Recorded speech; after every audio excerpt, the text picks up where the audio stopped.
Salam alaikum.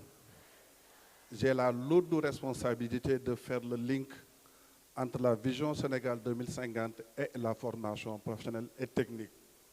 Je ne l'ai pas choisi, c'est votre directeur qui m'a forcé. Il ne m'a même pas demandé mon avis et j'ai accepté. Donc, j'ai à peu près 30 minutes pour le faire. Monsieur le ministre de l'Emploi et de la formation professionnelle et technique, Monsieur l'invité d'honneur El Haj Malik Ndiaye, vice-président de l'Assemblée nationale, Madame la marraine Dr Aïssatou Mbodj, Monsieur le directeur général du CEFAS, Monsieur le directeur général de la formation professionnelle et technique, Dr Oussine, PDG de IGEID Maroc, Mesdames, Messieurs les directeurs généraux, les ambassadeurs et les députés, chers enseignants, chers parents, et vous, surtout, chers lauréats de la promotion 2026, Mesdames, Messieurs, chers amis, je voudrais tout d'abord féliciter le groupe CEFAS, spécialement son directeur général pour le travail accompli depuis le début dans le cadre de la formation professionnelle. Le monsieur le directeur général de CEFAS a réussi à transformer des jeunes en compétences. Il a réussi à transformer des vocations en métiers. Il a réussi à transformer des rêves en diplômes. Et c'est tout ce qu'on attend d'un établissement. Avant de commencer dans le vif du sujet, j'aimerais vous faire une confidence. Avant d'être le directeur général du Fonds de financement de la formation professionnelle et technique, j'étais d'abord élève au lycée technique André Pétavin, au lycée technique Maurice Delafosse. Ensuite, étudiant à l'ENSET, École normale supérieure de l'enseignement technique et professionnel. Enseignant au lycée technique André Pétavin, avant de terminer actuellement maître de conférence tutélaire à l'université Amadou Pambo de Diamniadio. Donc, je connais la formation professionnelle. Donc, juste pour vous dire que je connais la formation professionnelle de l'intérieur. Donc, le panel sera divisé en 4 parties. Je vais commencer par faire le link entre la place de la jeunesse dans le cadre de la vision Sénégal 2050. Ensuite, je vais vous démontrer que la formation professionnelle est la colonne vertébrale de la vision Sénégal 2050. Je fais partie de ceux qui ont écrit une partie de la vision Sénégal 2050. En troisième lieu, je vais montrer la place du 3FT en tant que banque du financement de la formation professionnelle au Sénégal. Et enfin, je vais terminer avec l'approche processus. Quel parcours nous devons créer pour que le jeune puisse être inséré. Donc je commence avec la première partie. La vision Sénégal 2050 et les jeunes. Ceux qui me connaissent savent que j'adore les chiffres. Depuis 1994, je ne parle que de chiffres. Sénégal est ce pays dans lequel 75% de la population a moins de 35 ans. Ça fait 13 500 000 de jeunes. La moitié de la population, les 50,2% ont moins de 19 ans. L'âge médian au Sénégal, c'est 19 ans.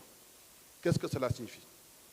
Cela signifie que le Sénégal dispose d'un dividende démographique exceptionnel. Mais malheureusement, ce dividende démographique n'est pas automatique. Il se gagne.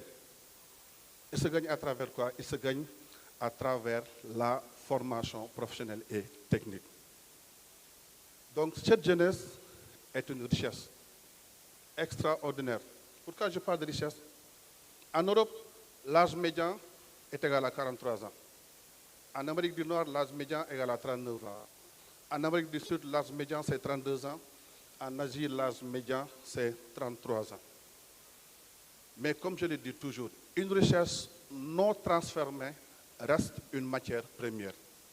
Et je peux vous assurer, en matière de théorie économique, les matières premières n'ont jamais assuré la prospérité. C'est pourquoi je dis, le pétrole n'est rien, le pétrole ne vaut rien sans la raffinerie. Le coton ne vaut rien sans le tissu. Un jeune ne vaut rien économiquement, socialement, sans la formation professionnelle et technique. C'est la formation qui va transformer ce jeune. C'est la raison pour laquelle, lors du lancement de la vision Sénégal 2050, le lundi 14 octobre 2024 à Diamniadio, 4 axes: économie compétitive, capital humain de qualité, équité sociale, aménagement, développement durable, bonne gouvernance, engagement africain. Dans l'axe 2, le gouvernement a misé sur le capital humain de qualité, équité sociale. Mieux encore, lors de la mise en place du premier gouvernement, le vendredi 5 avril 2024, l'État du Sénégal avait ciblé 5 priorités.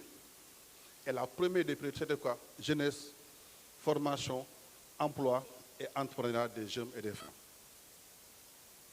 Chaque fois qu'on m'invite dans des conférences, la dernière fois c'était en Espagne, les Européens nous disaient que l'Afrique c'est le continent le plus riche dans son sort. Moi, lorsque j'ai pris la parole, j'ai dit non, c'est faux. La richesse de l'Afrique marche en surface et cherche la jeunesse. En économie, on parle des dividendes démographiques, tout simplement, comme je l'ai dit tout à l'heure. 13 500 000 ont moins de 35 ans. Lorsqu'on parle des dividendes démographiques, c'est lorsqu'on va réussir à transformer ces jeunes en véritables moteurs de croissance. Pour cela, la formule est tellement simple. Il nous faut des jeunes en bonne santé, il nous faut des jeunes bien éduqués, il nous faut des jeunes bien formés, il nous faut des jeunes insérés dans le marché de l'emploi.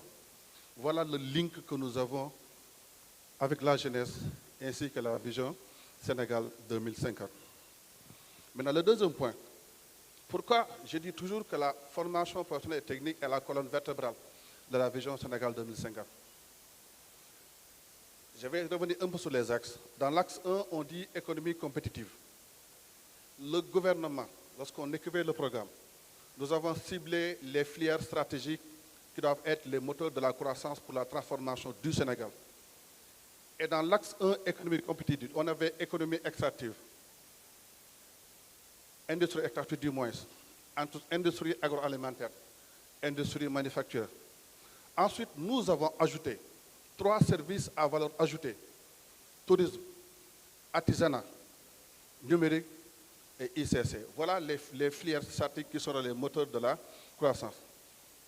Maintenant, que vaut l'industrie extractive si on n'a pas de jeunes compétents pour le faire? Dans la vision Sénégal 2050, nous avons dit un pays se développe avec 3 capitaux. Le capital naturel, le capital culturel et le capital humain. Donc, pour réussir le pari de l'industrie extractive, le pari de l'industrie agroalimentaire, le pari de l'industrie manufacturière, il nous faut un personnel, un capital humain de qualité. Le deuxième axe, je vais revenir, c'est le capital humain de qualité. On a dit, il y avait le programme 550 qui consiste à former 5 millions de techniciens d'ici 2050. Dans le master plan, on devait former 1 million dans le cadre de la formation duale. Je vais revenir tout à l'heure. Et dans la SND, on devait former 700 000 techniciens. Et dans la LFI, on devait former 35 000 dans le cadre de la formation duale. Toutes ces personnes-là seront déployées. Dans l'acte 3, aménagement et développement durable, là, on a misé sur l'équité territoriale. On ne peut pas concevoir, on l'a mis dans la vision Sénégal 2050. Dakar, qui représente 0,3% de la superficie, concentre 22% de la population et produit 46% du PIB. Il faut territorialiser, raison pour laquelle dans le cadre de la vision Sénégal 2050, nous avons misé sur les 8 pôles de développement. Et enfin, axe numéro 4, bonne gouvernance et engagement africain. Oui, les gars, la compétence, c'est bon. La compétence, c'est très bien, mais ça ne suffit pas pour gérer un pays. L'intégrité, c'est une autre valeur sur laquelle je vais revenir à la fin.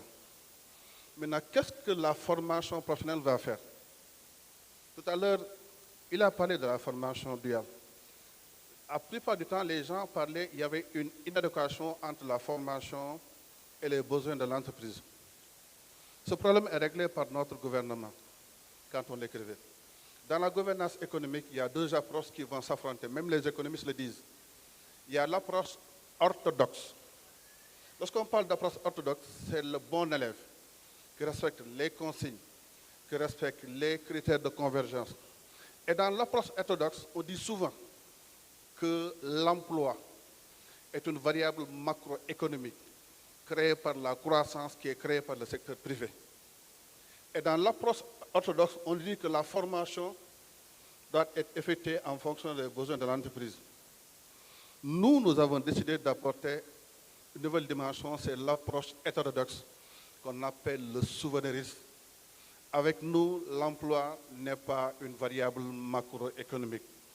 L'emploi est une politique économique de l'État du Sénégal. Et la formation ne va plus se contenter de satisfaire les besoins du marché. La formation, monsieur le ministre, la formation va créer de nouvelles compétences. Oui, on va former pour le besoin de l'entreprise, mais nous allons former pour créer de nouvelles compétences dans les métiers verts, dans les métiers bleus, ainsi de suite. Donc c'est ça que je pouvais dire par rapport à cette vision. Mais par rapport à la formation, pour régler le problème de dénocation, on a dit qu'il faut qu'on aille vers la formation duale. La formation duale, il y a l'entreprise, il y a l'établissement. L'ANSD, si vous lisez l'enquête régionale sur l'emploi et le secteur informel, nous pouvons constater que c'est le secteur privé qui crée de l'emploi autour de 90,2%. Et lorsque je parle du secteur privé, c'est le secteur privé moderne et informel. Et dans le secteur privé moderne, l'enquête sur l'emploi, la rémunération et les heures de travail, il y a 341 000 personnes. Au même moment, le secteur privé informel, 4 435 000 personnes. Donc, qu'est-ce que fait la formation duale? Dans le cadre de la formation duale, on tire l'établissement vers l'entreprise. Parce qu'au Sénégal, on applique la méthode 80-20. 20% se déroule dans l'établissement, 80% se déroule dans l'entreprise. Donc, pourquoi la formation duale? Tout le monde y gagne. Le jeune qui est dans l'entreprise, il gagne en compétences réelles parce qu'on lui fait signer un contrat d'apprentissage. L'entreprise qui forme le jeune est en train de former sa future main-d'œuvre. L'établissement va obligatoirement adapter son curriculum en fonction des besoins de l'entreprise. Et enfin, l'État du Sénégal, nous allons gagner parce que ça va nous permettre d'insérer des jeunes. Vous montez la colonne vertébrale de la vision Sénégal 2050, c'est la formation. Troisième point, le rôle du fonds de financement de la formation professionnelle et technique. En France, c'est facile. Je suis la banque du financement de la formation professionnelle et technique. L'État du Sénégal est conscient. L'État du Sénégal est conscient, comme je l'ai dit tout à l'heure, de ce dividende démographique qui ne se gagne, qui n'est pas automatique, qui se gagne. Et on a mis en place le fonds de financement de la formation, une banque. Dans toutes les banques, vous trouvez 4 guichets. Nous, c'est 4 guichets. Le premier guichet, c'est le guichet de financement des demandeurs individuels. C'est le guichet qui va accorder des bons de formation aux jeunes. Ce guichet a un seul objectif, c'est augmenter l'employabilité des jeunes. Parce que souvent, il y a formation et emploi. Entre la formation et l'emploi, il y a la notion d'employabilité. C'est la capacité à obtenir, à garder et à évoluer dans un emploi en fonction de 4 compétences. Tout d'abord, la compétence technique. Quel que soit le domaine dans lequel vous voulez travailler, marketing, finance, économie, audiovisuel, vous devez être techniquement outillé, techniquement préparé. Mais ça ne suffit pas. La deuxième compétence, ce sont les compétences soft skills. La capacité à travailler en groupe, la capacité à travailler sous pression, la maîtrise de la communication. Troisième compétence, ce sont les compétences numériques. Aujourd'hui, tout le monde parle de l'intelligence artificielle. C'est une réalité. Des métiers vont disparaître. D'autres métiers vont naître. Certains métiers doivent s'adapter en fonction de l'IA, mais heureusement, d'autres métiers seront adaptés. Mais aujourd'hui, L'IA est un agent. Je prends juste un exemple. Des fois, on peut demander à votre assistante, écrivez-moi une lettre, écrivez-moi un discours. Moi, je connais une IA qu'on appelle Claude. Claude, c'est un agent. Au lieu de demander à votre directeur marketing, écrivez-moi un discours, tu dis Claude, voilà, écrivez-moi un discours, tu le mets dans le contexte. Il faut qu'on puisse s'approprier de l'intelligence artificielle. Ça fait partie de nous. C'est pourquoi je dis, l'IA ne va pas éliminer tous les humains. L'IA va uniquement éliminer les humains qui n'ont pas de compétences en IA. L'IA ne va pas remplacer tous les humains. L'IA va remplacer les humains qui n'ont pas de compétences en IA. Et enfin, quatrième compétence, ce sont les compétences managériales. Je vais revenir à la fin, c'est le conseil que je vais vous donner. Quand vous managez, vous aurez besoin de deux choses, l'autorité et le pouvoir. Il faut savoir les combiner. Ça, je vous donne ça enfin en tant que DG du Trafic. Donc, le guichet de demandeurs individuels, sa vocation est d'augmenter l'employabilité.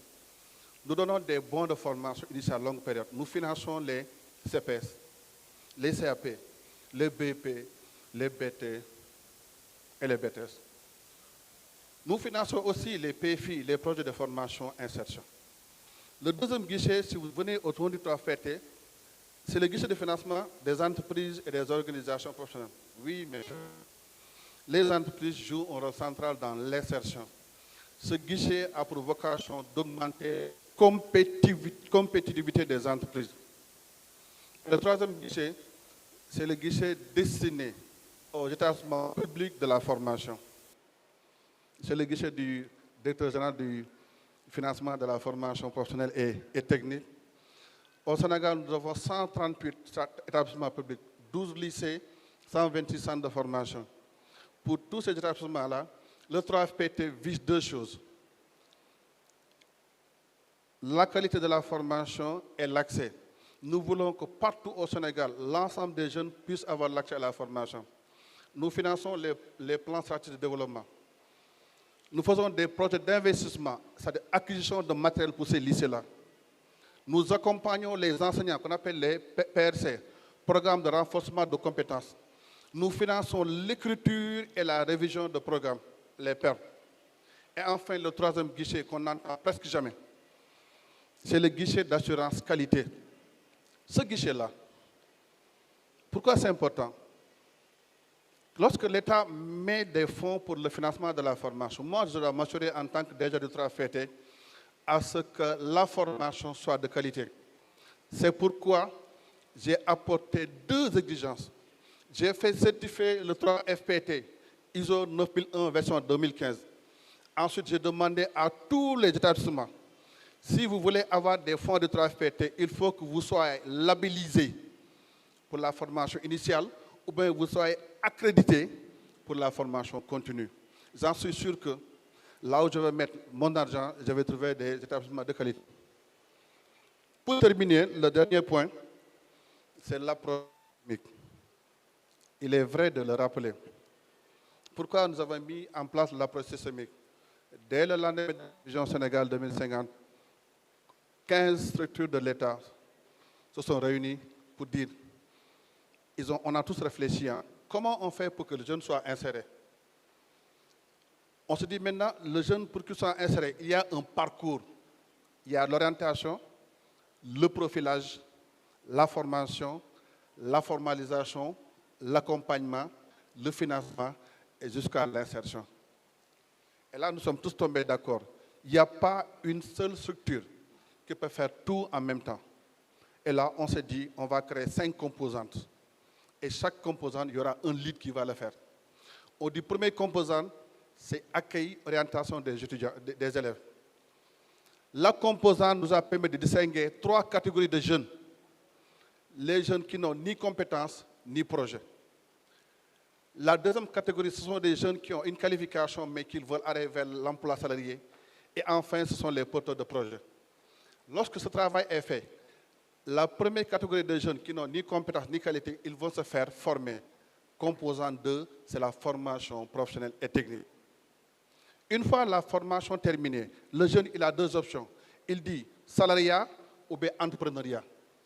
Les jeunes qui veulent aller vers le salariat, on a mis en place la composante 3 qui va les accompagner. Enfin, les jeunes qui veulent aller vers l'entrepreneuriat, ils veulent être financés. On a mis la composante 4 et la composante 5, c'était le pilotage. Cette approche est en train d'être développée. La Banque mondiale est venue nous voir. Je vous dis, la Banque mondiale est venue nous voir. Ils ont été séduits par cette approche systémique. Moi-même, ils m'avaient invité au mois de janvier à Riyad. J'ai présenté l'approche systémique. Ils vont encore m'inviter à Paris, Banque mondiale, je vais encore présenter l'approche systémique parce que nous croyons fermement que pour que les jeunes soient insérés, il faut qu'on mette en place un parcours. Mais l'approche systémique ne saurait être une réalité sans deux exigences, la territorialisation et l'inclusion sociale. Pour terminer, il me reste 5 minutes. Chers lauréats, dans quelques instants, vous allez recevoir vos diplômes. Ce n'est pas un aboutissement, c'est votre ticket d'entrée. Votre ticket d'entrée pour la construction de la vision Sénégal 2050. Sénégal souverain, un Sénégal juste, et un Sénégal souverain, un Sénégal juste, un Sénégal prospère. C'est vrai que 2050, c'est un peu loin, mais ça se prépare maintenant. 2050 se prépare brique par brique, diplôme par diplôme, atelier par atelier. Tout à l'heure, j'ai parlé de compétences. C'est le conseil que je vous donne. La compétence seule, ça ne suffit pas. Vous devez être des leaders. La compétence seule ne suffit pas. Vous devez être des leaders. Et je vous confie 3 qualités pour être un leader. La première qualité d'un leader, c'est l'intégrité. C'est la capacité de faire et de dire ce qui est juste, même si personne ne vous regarde. La capacité de faire et de dire ce qui est juste, même si personne ne vous regarde. Ça, c'est la première qualité d'un leader. La deuxième qualité d'un leader, c'est la persévérance. The way of success is not a straight line. It's a curved line with enemies, with obstacles. Le chemin de la réussite n'est pas une ligne droite, c'est une ligne curvée avec des obstacles, des ennemis. La deuxième qualité d'un leader, c'est la persévérance. C'est d'avancer, quels que soient les défis et les difficultés. Et enfin, la troisième qualité d'un leader, c'est l'humilité. Au moment où vous allez exercer vos fonctions, vous allez utiliser 2 choses, l'autorité et le pouvoir. L'autorité est liée à la personnalité de l'individu et le pouvoir est conféré. Le pouvoir n'a de sens que lorsqu'il est utilisé pour élever les autres. On ne doit jamais utiliser un pouvoir pour combattre les autres. Je vous le donne cette consigne-là. Dans le cadre de votre fonction, utilisez votre autorité, utilisez votre pouvoir. L'autorité, c'est la personnalité qui vous le donne. Le pouvoir, on vous le donne. Mais le pouvoir ne vous servir que lorsque vous l'utilisez pour élever les autres. N'utilisez jamais le pouvoir pour combattre une personne. Voilà ces 3 qualités qui vont faire de vous des leaders. Intégrité, la persévérance, ainsi que l'humilité. Pour terminer, je remercie notre frère Vietian qui m'a fait l'honneur d'animer ce panel que j'ai accepté. Et je termine en disant que lorsqu'il s'agit de transformer cette jeunesse en moteur de croissance, s'efface, ne s'efface jamais. Lorsqu'il s'agit de transformer cette jeunesse en moteur de croissance, s'efface, ne s'efface jamais. Vive la formation professionnelle, vive CEFAS et vive le Sénégal.